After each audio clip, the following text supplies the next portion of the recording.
Hey there, you're watching the Jessa Channel on YouTube. I'm Jessa, and today I am here with more Skyrim. I have some updates to tell you about, or just one actually, but it's cool.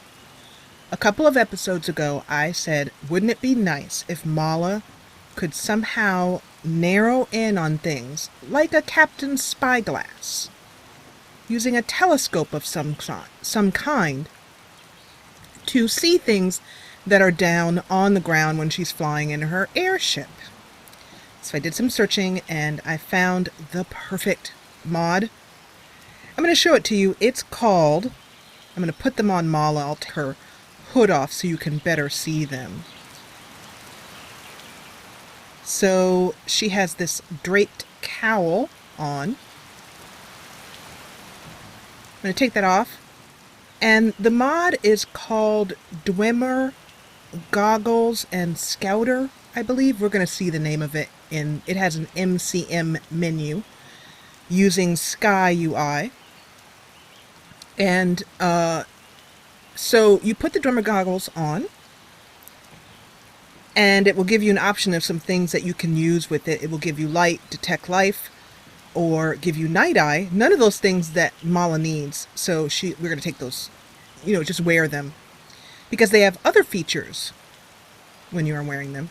So this is Mala wearing her funky new, look at those. Look at those. And it's not a spyglass, but it's the best I could find. There actually was a kind of telescope spyglass on Nexus, but these worked exactly the way I wanted them to, including having a MCM menu. So this is what it's called, Dwemer Goggles and Scouter. And I do recommend the mod. My experience with it has been very good so far, particularly that you can change so much here in this MCM menu. My only challenge with it is that you have to do a quest in order to get the goggles. I was able to get around that because, I just needed to get some goggles. Mala was already in Falskar. To take her all the way back to Skyrim to do a quest just to get these goggles was not in my plans. I have a small mod called Dynamic Economy of Skyrim. It's available on the Nexus. And I depend on this mod. And what it does is, using a tool that you can set up a patch system, basically. For those of you who use things like ASUS, you'd be very familiar with these Java script based patches. But in any case, you run the patch and it will take everything that, including custom items that you have in your game, and make them available to be smithed or enchanted by a character that the mod puts in Whiterun, basically. So it's kind of like Economics of Skyrim, but without the problems that have been reported by Economics of Skyrim users, and why the mod was taken off of the internet, off of Nexus, I should say. So what you have here is, you can have it activate certain effects while sneaking, but I'm not going to be doing any of that. While your weapon is drawn, all of that. That's really neat. But all I wanted it to do was to do a zoom, basically. So I set my hotkey to be M. I have almost all the hotkeys on my board are taken. I have so many hotkeys. But a zoom here, and I'll show you how it works now. So Mala wants to check out over here. She wants to head on over here. She's so tiny. Mala is a very small little elf. But let's head up here to... And she says, there's Inigo. Man the mass and scupper the scups. Okay, so Mala's on the edge of this, which makes me and her very nervous, but there it is. And she wants to look down, and so all we have to do is press the M button and... boom! Super zoom. Not too dizzyfying. Lets you get a look around. And then when you want to unzoom... Look at that, oh, that was cool. There was a raindrop splash on the ground. and then you unzoom it, and it works really well.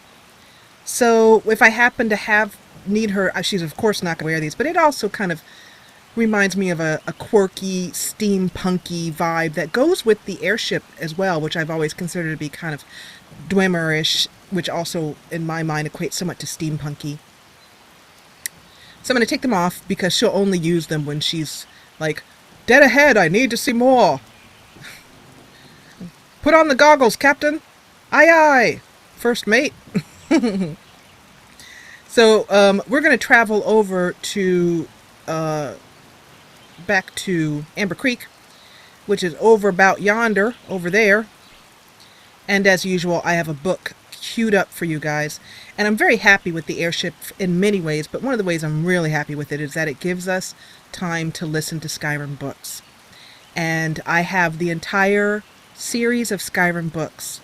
And I think I have everything down to Daggerfall. I'll have to go look again, but I have many, many books from the Elder Scrolls series. So I will record them as I can, and we will listen to them, so there will never be a shortage of things to listen to. If I don't have something recorded, we'll listen to music. So, let's activate the airship. I love that. Bam, bam, bam. And let me cue up the book. This is called The Buying Game. I liked this book. It's about buying and selling in Skyrim. So enjoy it. I'll see you at Amber Creek. The Buying Game by Abibael Timsar Datasun. So many people simply buy the items they need at the price they are given. It's a very sad state of affairs when the game is really open to all who don't need an invitation. And it is a game, the game of bargaining, to be played seriously and, I hasten to add, politely. And elsewhere, it is common for the shop owner to offer the prospective buyer tea or sweetmeats and engage in polite conversation before commencing the business. This eminently civilized tradition has a practical purpose, allowing the buyer to observe the wares for sale. It is considered impolite not to accept, though it does not imply obligation on the part of the buyer. Whether this particular custom is part of the culture or not, it is wise for the buyer and seller to greet one another with smiles and warm salutations, like gladiators honoring one another before the battle. Bargaining is expected all over Tamriel, but the game can be broken if one's offer is so preposterously low that it insults the shopkeeper. If you are offered something for 10 gold pieces, try offering 6 and see where that takes you. Do not look like you're very interested, but do not mock the quality of the goods, even if they deserve it. Much better to admire the quality of the workmanship, but comment that, regretfully, you simply cannot afford such a price. When the shopkeeper compliments your taste, smile, but try to resist the flattery. A lot of the game depends on recognizing the types of shopkeepers and not automatically assuming that the rural merchant is ignorant or easily fooled, or the rapacious city merchant is selling shoddy merchandise. Caravans, it should be mentioned, are always good places to go to buy or trade. Knowing what you're buying and from whom is a talent bought only after years of practice. Know the specialties of certain regions and merchants before you even step foot in a shop. Recognize, too, the prejudices of the region. In Morrowind, where I hail from, for example, Argonians are viewed with a certain amount of suspicion. Don't be surprised or insulted if the shopkeepers follow you around the shop assuming you're going to steal something. Similarly, Nords, Bretons, and Cyrodiils are sometimes treated coolly by the merchants in Somerset Isles. Of course, I don't know any shopkeepers anywhere, no matter their open-mindedness, who aren't alerted when a Khajiit or Bosmer enters their shop. Even Khajiiti and Bosmiri shopkeepers. If you see something you really like or need, buy it then and there at the best price that you can get. I cannot tell you how many times I have passed up a rare and interesting relic, assuming that I could find it elsewhere in the region, perhaps at a larger town at a better price. Too late, I discovered I was wrong, and when I returned to the shop weeks later, the item I wanted was gone. Better to get a great purchase at a decent price and discover it again at a worse price than to miss out on your opportunities for ownership. Occasionally, impulsiveness is the best buying strategy. Sense the moves of the game, and everyone can win. And that is the buying game. And this is a bloody fantastic sunset. Look at that. Skyrim, I've modded Skyrim so that it now has sunsets like we see where I live, which is by the seaside. I live in a coastal community. And these are what we see, not every day, but many days. Wow, that's smoking awesome hot. Smoking awesome hot. That's my summation of that. Wow. I have been greatly enjoying it. In fact, you know what? I'm going to make a mention of it again. I am using the Red Shift EMB. And I'm going to post this video over in the Redshift EMB comment section so he can see how beautiful. This air is pure and clean. Hahaha. Inigo's enjoying his view over there. But yeah, to see how amazing his EMB makes the game. And what I like so much about it is that it just has such a little FPS hit. Right now, if I move my camera, if I move up here, I'm at 60 frames per second. If I start to look down a little bit, the frames per second lower, which sometimes happens, particularly because there's things going on here. So right here, it's at about 30 frames per second. 30 frames, 28, 39, 30, yeah, 30 frames per second. And then when I turn and move around and look around here, again, it's back up to, now it's at about 50, between 48 and 53. But anyway, the point is, it's a great EMB, and I haven't noticed any difficulties or challenges with it. So I'm going to pause the recording right here, and I'll come back with you after I have parked the airship. Okay, I lied, 'cause look at this. I had to just show you this. Oh my gosh. That is gorgeous. Sometimes I think about my younger self, my younger gaming self, you know, and Jesus. But anyway, I think about my younger gaming self, and if I could go back and tell my younger gaming self that there would be games that we could play, that I'm playing on a 22-inch monitor, I think. Yeah, 22-inch monitor. And I mean, this is a game. I don't know. It's kind of mind-blowing to me that this is a game. And that everything that we see here in this game, that peak right there, Mala can walk to that peak and look at the moons from that peak. Somebody asked in comments whether I would... I'm just going to park this and keep talking. Whether I would... just sort of walk around and just maybe go to the beautiful waterfall that he saw over to the, side here, and just walk around. I probably won't, because I don't feel, there's a, there's a tree in the navigator's face. Whoops. But I don't think it would equate to an interesting episode, but that's why I do things like read books and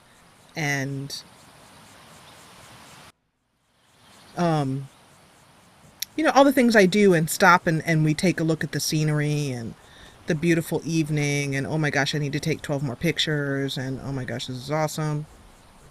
Move those words out of the corner there. Thank you. Wow, it's going to be a gorgeous night tonight. Jeez, I cannot go 5 steps without taking a picture. Okay, we are going to see Jarl Agnar here. And I lied. Gotta take one more. Jeez, that's gorgeous. But we're gonna go see Jarl Agnar and see what the next step is in finding the 4 keys. Another picture. Picture heavy episode.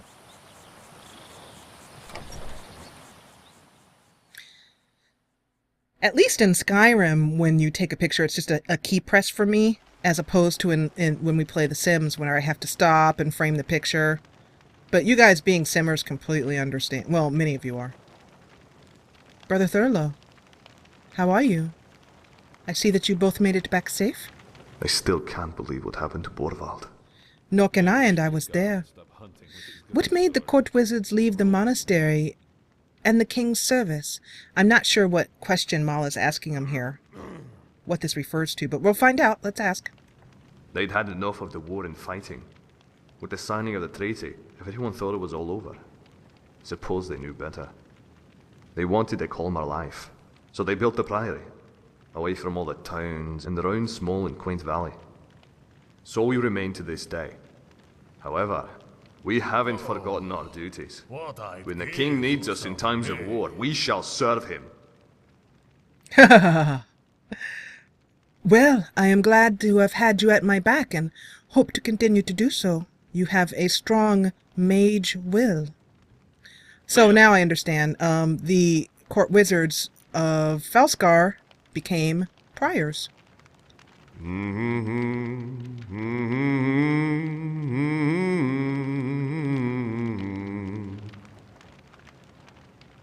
Oh, that was cool. That was really cool. Wow. Well done.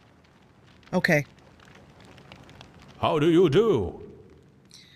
Y'all, as you know, I still hold the key of wisdom. It is around my neck, but, The what next? Jorgunners got their key as well. We must all meet and discuss our next move. Everyone should be here shortly. Have a seat at the table, and we can begin. Yes, I shall. Oh, one more question. Where did you go? Okay, no more questions. I haven't any questions right now. He just teleported the heck out of here. Excuse me, old friend. I will take my usual seat, gentlemen. Are we having dinner as well? I'm hungry. What? Just me? Okay, fine. All right. Everyone is here. We may begin. What are we going to do next? Well, Ingvar has 2 of the keys. Yeah, but we have 3. Last I checked, 3 is higher than 2. Ulgar has a good point. Ingvar shouldn't have any keys. Also, a good point. And I wouldn't count on us getting those 2 keys. So then what do we do? The Heart Chamber. The what? This is no time for poetry. No. The Heart Chamber is the name of the underground cavern that was built to store the Heart of the Gods. So, what's your point? I think he is saying we need to find it. Exactly. Ingvar may or may not know what it is. Either way, we have to find it. And just how would we go about doing that? The old scholars of Falskar used to study in an old ruin to the northwest. The Zemunstead? We have all heard the stories. Yeah, the scholars were there. Until the place awakened, and the Dwemer tech crushed the poor little guys. There was a book. A documentation of the Heart Chamber. It contained all sorts of information, including when it was built. So we need that book? How do we get it? Someone has to go to Vizemundstead and get it. Okay, but who goes? I will just save you the have a time down and volunteer. I can't just disappear into the mountains. Then I'm not leaving your side again. Ingvar's bandits were at Jorgenar Manor. Ingvar's men are getting more dangerous. They're probably at Khajiit right now, pulling their head out. Then we stay here with Agnar. That doesn't leave many of us. Me? Oh, I'd love to go, trust me. But I fear I'm not much of a combatant. And dungeon delving isn't my thing. Calhoun was already pushing it. That just leaves one person. Oh, really? Who could that be? I could not possibly guess. Oh, wait. Could it be me? You know, one of these days. Very well. Then it's decided. Our friend here will go. Brother Dolo will answer any questions you have. We'll be waiting for your return. May the divines watch over you. Fair travels, friend. Good luck. No one is staying to dinner? Fine. I will enjoy it myself. Inigo, Yes? let's eat. Whatever you say. Well, I think it's time for a little food. I think Mala's gonna have to just get used to the fact that that's what she's gonna end up doing. Let's see, salmon steak. Some salmon. I think we're out of bread. Yes, we are, darn it. So I think how about a cup of mead, or just a little bit. And some vegetable soup. And a little bit of juice. That'll do it. We'll have to go to the store. Go to the tavern. Go to the local mom and pop. Ready? I will be in a moment, friend. Yes.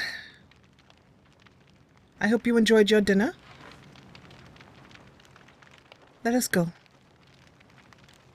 Oh, I have a question to ask the Jarl.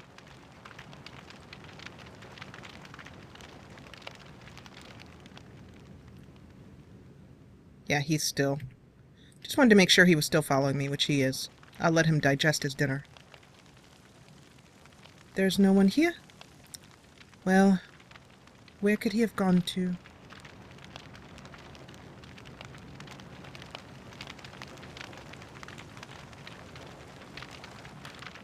Jarl Agnar?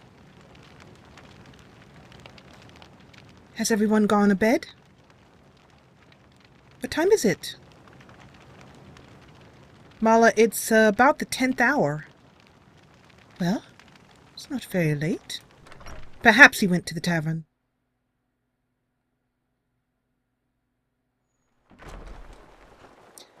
And therefore we shall do the same. I'm curious if any of you have played through Falskar already. These empty marketplace stands seem kind of odd to me. They couldn't have been placed there for, you know, no good reason. I mean, I have a feeling there's a quest involved with them. Filling them back up, getting merchants to come back. Oh. I forgot I had auto harvest on and it just yanked the torch bug out of the air.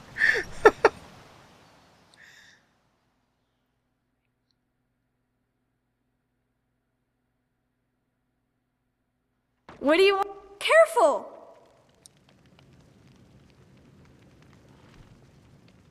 You know, if you do not stand in front of open doors, you will not get hit with them. By the way, I need some bread to complete your recipe, Verena. In the lighthouse, she wandered those dark halls. Her spirit cursed, full of remorse, trapped within those walls. Ugh, I've got to lay off the mead. Well, I understand. So, I'm going to pause for a minute because to tell you that this song that's playing. This is one of the neat things about Falskar. And I'd love to have this be available in Skyrim. This would have been amazing. But as you complete certain quests in Falskar, the bard writes up and sings new songs to commemorate it. And we did the Lady in the Lighthouse quest. That's the one where we went down and did the ghost hunting in the lighthouse and solved that mystery. And so now he's singing a song about it. So that is really neat. And I understand that there's quite a number of songs, maybe 7 to 10 is my guess. But anyway, it's cool. Yes? Are you looking for food or drink? Or perhaps some of both? I am looking for both, and you'd never have any bread in.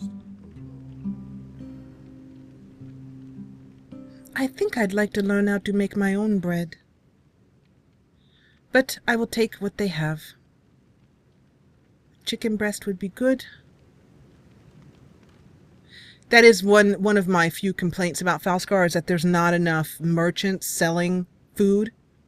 So it's been hard for Mala to complete the quest, you know, and like, for example, make more food for her. By the way, just a little side thought, Mala does not like grilled leeks at all. That's one of her least favorite foods. That's why I never buy them for her. But it's difficult to complete the quest with Verena, or to make more vegetable stew that needs 5 different vegetables and stuff like that. So that would be nice if there were more bread around. Safe travels. Because actually Mala has a jonesing for some warm bread. Is the Jarl about? I'm getting hungry. Till one day into her home, the traveler went so bold. That is me. His scattered paper trail remained. The lady's tale was told. That is beautiful. Stolen gold, just decades old, lay deep within those walls. The sunken ship abandoned, and the lady took no fall.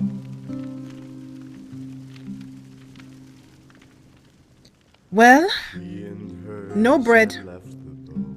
I wonder if I should just sleep in the Lives inn. there were to save. Yes, I think I At shall. what cost Change of to pace those from the lives ship. lost? Do you need something? My sister Nyola is in charge of renting rooms. She's probably asleep downstairs. You can go wake her up. She won't mind. Gold she All right. kept, but guilt she bore. It was not hers to keep.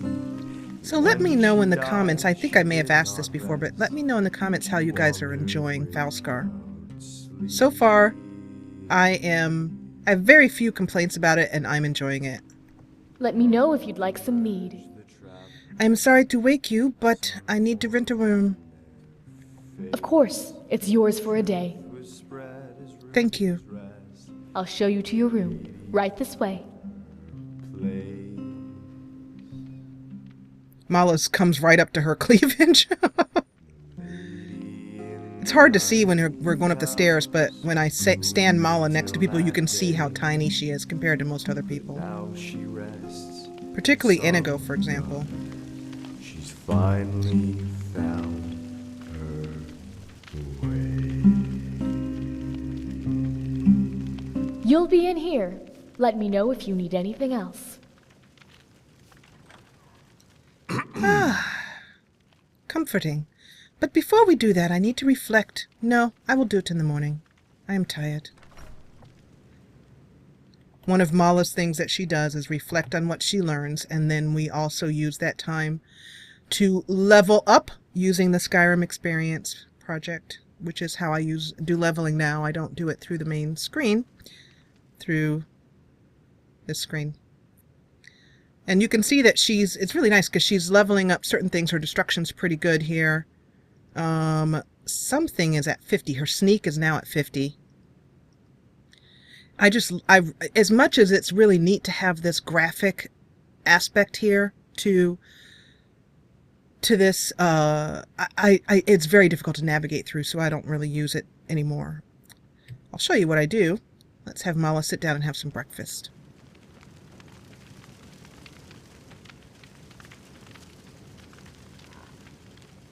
very quiet in the inn this morning, Mala. Had you noticed? If I had a coin for every mug of mead Gabriel drinks, we could afford nicer things. I had not noticed because between you talking in my head and the patron saying things here and there, I have not had any peace. Now, quiet. I need to meditate. Well, fine then. See if I care. Have you guys, if you guys do roleplay in Skyrim or any other games, do you have a game, or I mean a character I should say, who just insults you? Like Mala does? Like, what's up? That's just who she is. I didn't plan Mala out. I didn't think her out. I didn't spend a lot of time going, this is her background. I didn't know Skyrim well enough when I first started. I still don't. To come up with a background and how she was crossing the border. So I just gave her amnesia, basically, in order to solve that problem. But how Mala is and how we've gotten to know her over the last three seasons, is just Mala. That's just how she comes out. I really don't have a lot of, I mean, I suppose I have control over it, but why would I want to? Okay, we have 33,000 points to spend. Let's look at where things are right now. Not spending a lot of time on her one-handed. I will level up. Let me know in the comments. I'm not sure about this. For block, does that govern just shields, or does that govern, for example, two-handed weapons? So when you block with a two-handed weapon, is it covered by this skill? Heavy armor, no points whatsoever. Light armor, she will need some points, but I'm not going to worry about it right now because where I've been putting most of her points right now, I'm trying to get it up to 50 as soon as possible, is in her illusion. Okay, so that uses up all those skills. I'll show you just for interest's sake where she is. Her alchemy is at 35.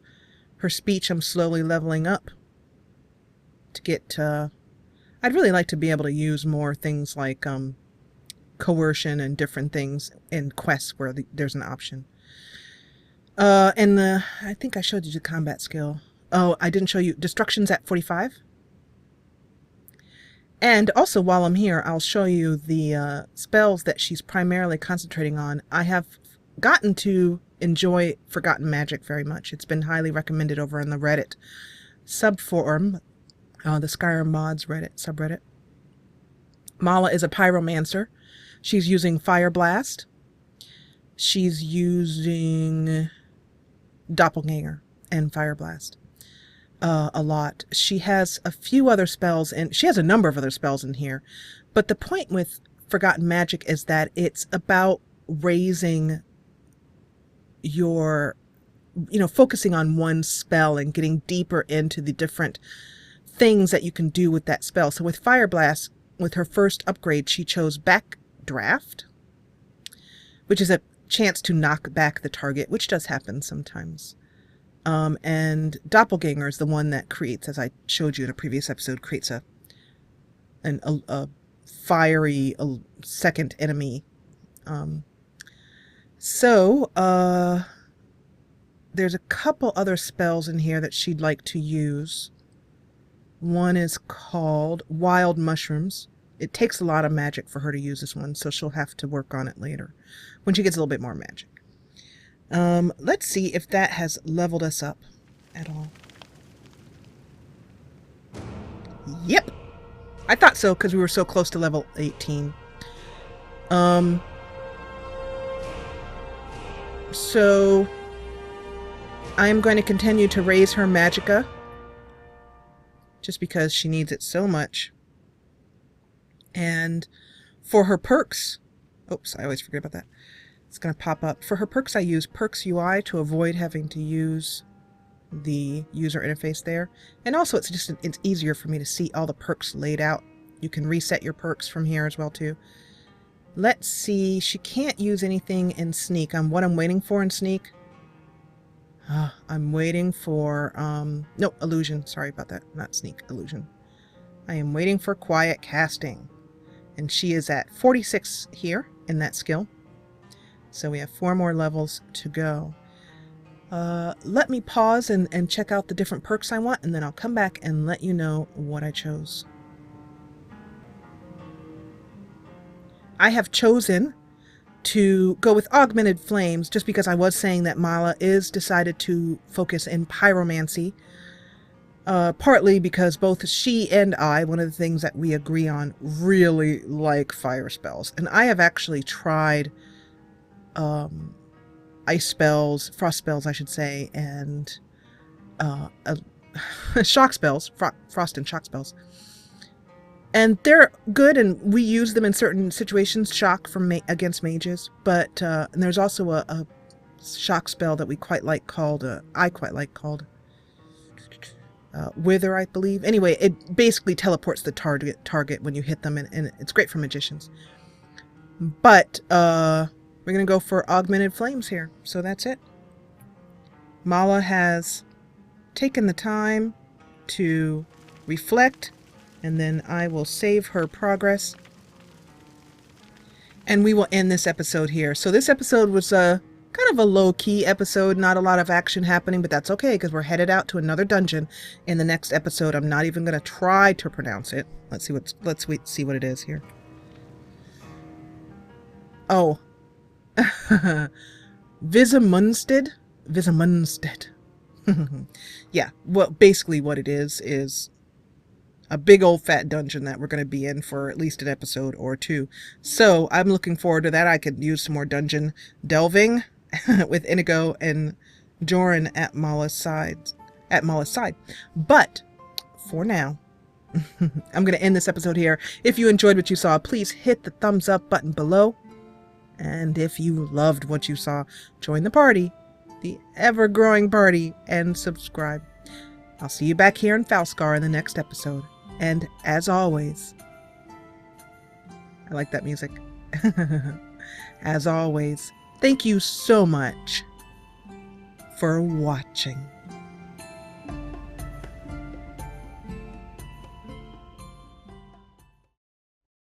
Get every new Jessa Channel video right in your email inbox.